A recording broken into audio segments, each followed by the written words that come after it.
शेतात साचलेल्या पाण्याला बांध फोडून वाट दिली, शेतकऱ्याच्या अश्रूंनाही वाट मिळाली। संभाजीनगरातील शेतकरी संकटाचा सामना करतोय, यातच ही घटना समोर आलेली आहे। शेतकऱ्यानं शेताचा बांध फोडून हे पाणी निघण्यासाठी वाट केली आहे।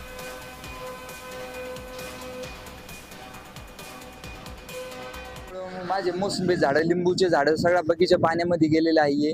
कमरेएवढे पाणी आलेले आहे। या सगळ्या गोष्टींमध्ये पाहता सगळीकडेच पाऊस झाल्यामुळे आज आम्ही इथे पाणी काढण्याचा प्रयत्न करत आहोत। प्रयत्न करत असताना आम्हाला सगळीकडेच पाऊस झाल्यामुळे आम्हाला ही गोष्ट अशी लक्षात येऊ राहिली की पाणी लवकर बाहेर नाही निघू लागलं। पाणी बाहेर निघू लागल्यामुळे नुकसान अजून वाढत चाललेलं आहे।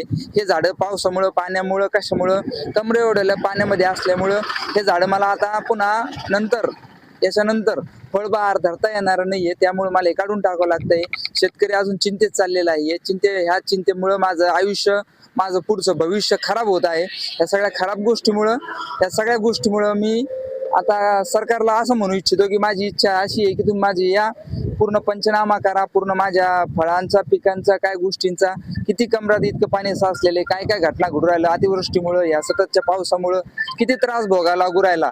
पुढच्या भविष्याचा काय आम्ही निर्णय घ्यावा, पुढच्या भविष्याचा काय विचार करावा, या सगळ्या गोष्टीचा सरकारने विचार करून आम्हाला आमचा न्याय द्यावा। त्यामुळे